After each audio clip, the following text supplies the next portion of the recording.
নমস্কার বন্ধুরা, আশা করি সকলে ভালো আছেন। শিপ্রাজ এ টু জেড চ্যানেলে সবাইকে স্বাগত। তো বন্ধুরা, রোজের মতো আজ চলে এলাম একটা নতুন ব্লগ নিয়ে।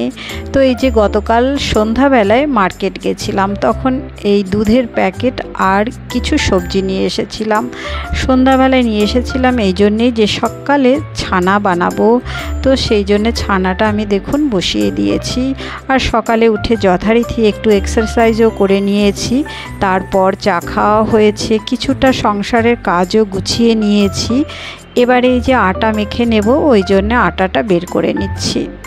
বন্ধুরা, গত ব্লগে বলেছিলাম খুব সুন্দর সুন্দর কমেন্টস করে সমস্ত বন্ধুরা, তো সেই বন্ধুদের কয়েকজনের কমেন্টস আজ বলবো। সবগুলো আজ আর বলতে পারবো না, কারণ একটা ব্লগে তো আর সব বলা যায় না। একটা ব্লগে এক একজন বন্ধুর কমেন্টস অবশ্যই বলবো। গোপাল রয় ব্লগ পাঁচমিশালি 90 বন্ধুর কমেন্টসটা ছিল, খুব সুন্দর তোমার ভিডিওটা বন্ধু, তুমি ভালো রাঁধুনি নাইবা হলে তুমি সুগৃহিণী বটে।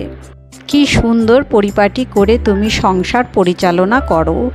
কে দেখলো কে তোমার ব্লগ দেখলো না তা নিয়ে মন খারাপ করো না, নিজের আনন্দে নিজে কাজ করো।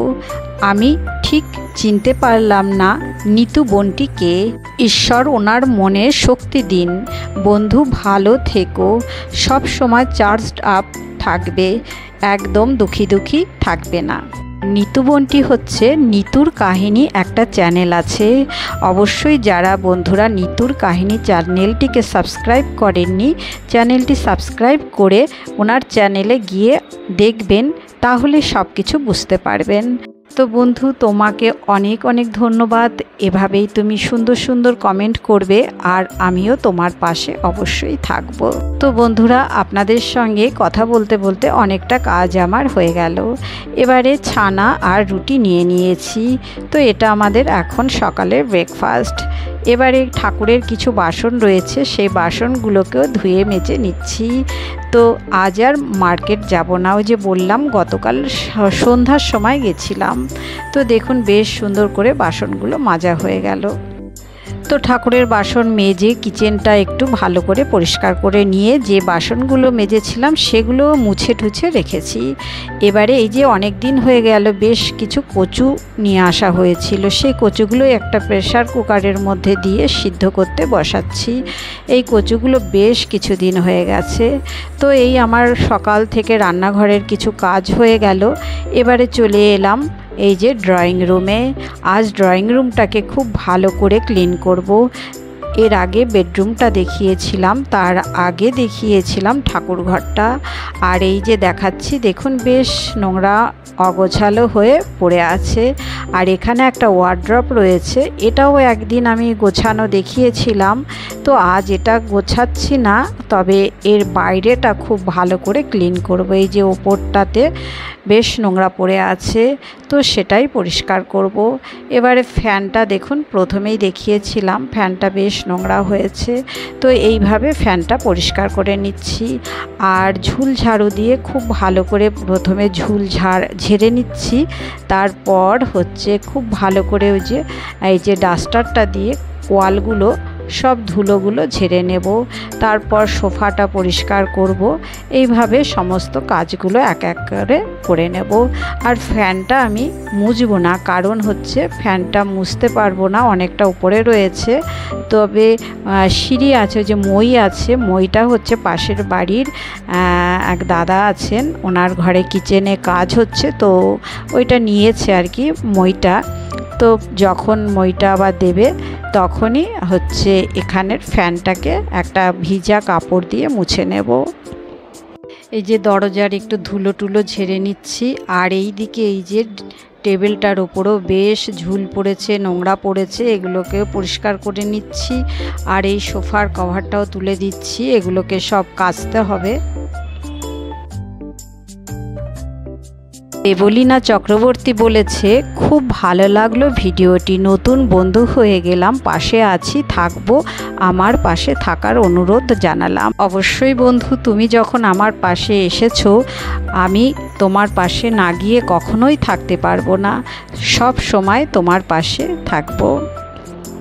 বন্ধুরা আমার ঝুল ঝাড়াটারা হয়ে গেল আর ওয়ালগুলো খুব ভালো করে ডাস্টিং করে নিয়েছি। আর বেশ করে মানে ঝুল ঝাড়ু দিয়ে দেবার পরে যে দেখুন বেশ নোংরা পড়েছে, ফ্যান থেকে বিশেষ করে বেশি নোংরাটা হয়। তারপর এই যে সোফাটাকে আমি খুব ভালো করে একদম সব তুলে দিয়েছি, দিয়ে খুব ভালো করে ডাস্টিং করে তারপরে ওই যে ইনভার্টারটাকেও পরিষ্কার করে নিয়েছি। অন্যান্য দিন রোজ যেভাবে কাজ করি সেটাতে একটু হালকার উপর দিয়ে করা হয়, আর যেই দিন মানে ডিপ ক্লিন করা হয় সেই দিন কিন্তু খুব ভালো করে সব কিছু ক্লিন করা হয়। আর এই যে চেয়ারের ঢাকনাগুলো রয়েছে এগুলো খুব খুলে দিলাম। আর হচ্ছে এই যে ডাইনিং টেবিলের ওপরে যে ট্রান্সপারেন্ট এই যে ক্লথটা রয়েছে এটাও তুলে দিলাম। এগুলোকে সব ধুয়ে নেব।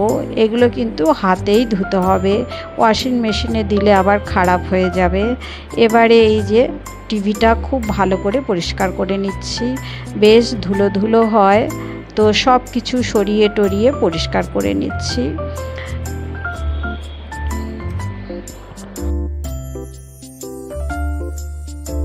একদিন আগে এই টিভির ক্যাবিনেটটা খুব ভালো করে কলিং দিয়ে পরিষ্কার করেছিলাম, তো আজ আর কিন্তু অত ভালো করে আমাকে পরিষ্কার করতে হলো না, কারণ পরিষ্কারই রয়েছে, একটু ধুলোগুলো ঝেড়ে দিচ্ছি।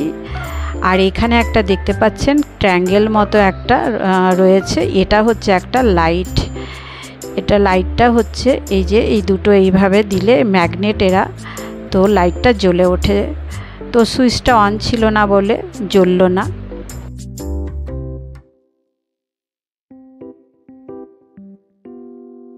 দিকের সমস্ত কিছু পরিষ্কার হয়ে গেল। এবারে এই ওয়ার্ড্রপটা পরিষ্কার করব। ওপরে যে ফুলদানিগুলো ছিল এগুলোকে নামিয়ে নিয়েছি। নামিয়ে নিয়ে এখানেও একটা দেখুন টেবিল ক্লথ পাতা আছে, যে প্লাস্টিকের যে ক্লথগুলো হয় সেগুলো। তো এরকম পেতে আমি দিই, তাতে বেশ নোংরা টোংরাগুলো কম হয়, মানে বেশি ঝাড়পোছ করতে হয় না। তো এখন একটু বেশ ভালো করে একটু মুছে টুছে নিচ্ছি।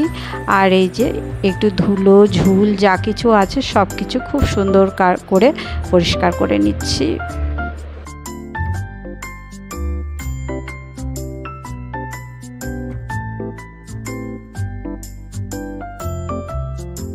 ফুলদানি দুটো আজ আর রাখবো না এখানে, ওইগুলোকে আবার খুব ভালো করে ধুয়ে মুছে পরিষ্কার করে পরের দিন রাখবো।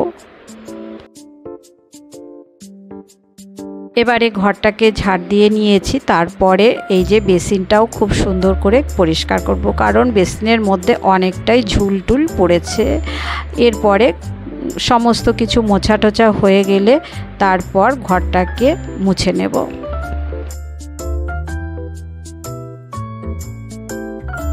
অর্পিতা সন্তোষ ব্লগ থেকে অর্পিতা বোন লিখেছে, মিষ্টি দিদি ভাই তোমার কাজ আমার খুব ভালো লাগে, ভিউজের কথা আর বলো না দিদি ভাই, তোমার তো পুজোর আগে কি সুন্দর ঘরটর পরিষ্কার হয়ে গেল, ওটস পুজো রান্না সব কিছু মিলিয়ে দারুণ লাগলো দিদি ভাই।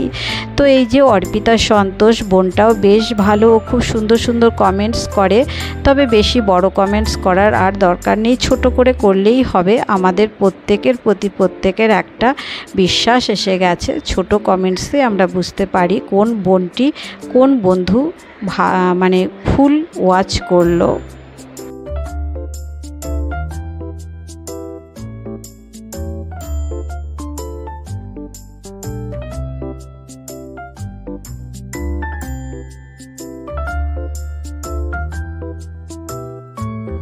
খুবই ভালো লাগলো তোমার এত সুন্দর কমেন্টস পড়ে, তো আমিও তোমার সঙ্গে অবশ্যই সবসময়ের জন্যে থাকবো।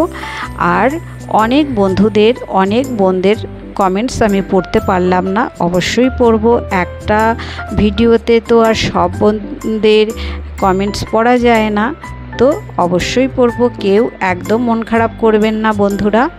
তারপর দেখুন আমি পুজো টুজো করে নিয়েছি, আর রান্না হচ্ছে সেই কচুর তরকারি আর এই পটল পোস্ত হবে। দেখুন পটল কেটে নিয়েছি, পোস্ত বেটে নিয়েছি, আর হচ্ছে কুমড়োর ডাঁটা। তো এই পোস্ত খানিকটা এই কুমড়োর ডাঁটার মধ্যে একটু দিয়ে দিয়েছি, দিয়ে এবার একটু নেড়ে চেড়ে নিচ্ছি। তো এই কুমড়োর ডাঁটা কিন্তু খেতে বেশ ভালোই লাগে। তো এটা হবে, আর ডাল বানাবো, আর ভাত, ব্যাস এই হলো দুপুরের রান্না। তো বন্ধুদের কেমন লাগলো আমার ব্লগটা?